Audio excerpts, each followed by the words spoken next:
What's endlessly gray, overly muscle-bound, and quick to murder? If you said most of Zack Snyder's movies, then first of all, don't be a dick. And second of all, good one. The DC Extended Universe is about to get a whole lot bigger when Batman v Superman hits theaters on March 25th, 2016.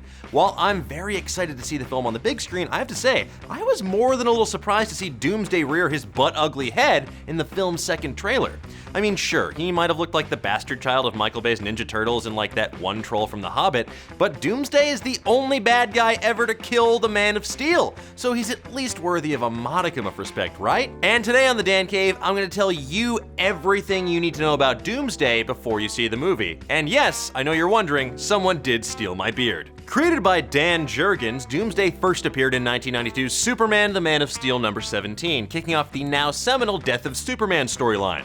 In his original incarnation, he was known as the Ultimate, a seemingly mindless killing machine who was the monstrous product of Kryptonian genetic engineering. Now, like any villain worth his salt, Doomsday is a raging pile of daddy issues. Just picture that pile. His father was a cruel, morally bankrupt alien scientist named Bertrand, who arrived on Krypton thousands and thousands of years ago, back when the planet was a nightmarish primordial world full of deadly beasts and diabolical creatures. Bertrand wanted to turn an infant creature into the ultimate evolved being by sending it out into the wild to fend for itself. When the test subject inevitably perished, because you're sending a baby to fight gigantic monsters, Bertrand would use its DNA to clone it, repeating the experiment for decades until the creature eventually evolved into nature's perfect killing machine. Rawr. Now, naturally or unnaturally, when the creature became the apex predator of ancient Krypton, it slaughtered everything on the planet, including everyone in the lab and his test tube daddy Bertrand. Stowing away on a resupply ship, Doomsday began a rampage across the galaxy that brought him into contact with the likes of Darkseid and the Green Lantern Corps. Let's just say it didn't go so hot for either of them. But then again, nothing goes well for the Green Lantern Corps. I mean, remember 2011? Yikes. After being hurled through a dimensional tear in space, Doomsday then found himself on the highly advanced world of Calaton, whose shit he proceeded to fuck up. They responded by creating a being of pure energy named Radiant, who defeated Doomsday after a week-long battle. After felling the beast, they put him in a weird green containment suit, sealed him in a specialized metal sarcophagus, and launched him into space. You know, that old chestnut. In space. Like the rest of the universe's garbage, Doomsday's coffin crash-landed on Earth after drifting through space for millennia, burying itself deep below the Earth's surface. After Uma Thurmaning his way out of the coffin with a series of one-inch punches, Doomsday started murdering his way across Earth. He crushed birds into feathery jelly, he pummeled the Justice League's B-listers into submission, and knocked Booster Gold into the stratosphere. Fun fact, it was actually Booster Gold who gave the Beast his iconic nickname, telling Superman that the fight was, quote, like the arrival of Doomsday. It's almost like he read the cover of the comic. And speaking of the original comic, Doomsday saw ads for a wrestling competition in Metropolis, which triggered his bloodlust and set him on a course for Superman City. Just like how when I see a Got Milk commercial, I find the nearest cow and start chugging. Other superheroes attempted to stop Doomsday upon his arrival in Metropolis. They merely piqued his interest. When Superman arrived, though, he had Doomsday's full attention. Later it was explained that thanks to Doomsday's agonizing genetic engineering, he evolved the ability to sense other Kryptonians, which makes him the equivalent of like a murdery truffle pig. Murder.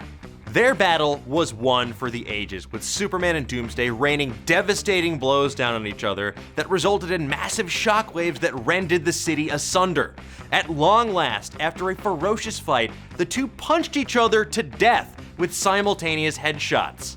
The world mourned the Man of Steel's death, and a villainous cyborg named Hank Henshaw, who was pretending to be Superman, hurled Doomsday's body into space. Because comics. Now, Doomsday is stronger than other Kryptonians. He's capable of piercing their skin, he has an accelerated healing factor, and he never skips leg day, so he can jump incredibly far. And much like a supervillainous case of herpes, he returned time and time again.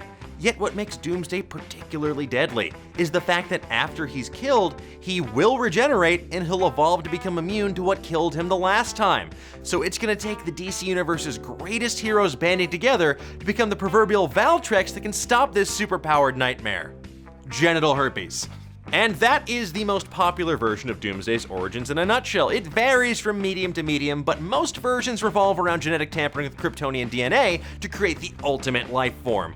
who then is used to kill Superman. Now, in the movie, we know that Lex Luthor's gonna use the corpse of General Zod to make the perfect version of Michael Shannon. I mean the perfect killing machine. After Clark Kent's unorthodox Kryptonian chiropractic in Man of Steel, it seems fitting that Zod would get some small revenge from beyond the grave. But moreover, and more importantly, Doomsday is going to be the mega powerful foe that spurs the creation of the Justice League, that dawn of justice, which I think we can all agree has been a long time coming. So tell me, what version of Doomsday do you hope to see on the big screen? What are your favorite Doomsday stories? Let me know in the comments below. And while you're there, give me an unstoppable thumbs up. That's all for today's show. Join me next time when I talk about an Iowa farmer who leaves an underground bunker to build a baseball stadium for skyscraper-sized monsters in 10 Clover Field of Dreams. Until next time, keep on digging. Now let's open up the old mailbag, shall we? At Felix Smiled Bump asks, any theories on what happened to Robin in the Batman v Superman universe? You bet. I think the Joker savagely beat the Boy Wonder to death, all of the classic A Death in the Family storyline. That'd make their eventual inclusion of the Red Hood in the DC universe that much more messed up. At Greg1756 asks, did you sign up for Loot Crate's Loot Spuds? No! And please stop mailing me potatoes, whoever you are. Please! At Herr Soliman asks, are there any heroes that qualify as immortal? Well, for a while, Deadpool qualified because he was cursed by Thanos, but in the realm of comics, immortality tends to mean really, really hard to kill and likely to come back. Because, let's face it, no one really stays dead that long, except for Uncle Ben. Because with great power comes delicious mini bowls.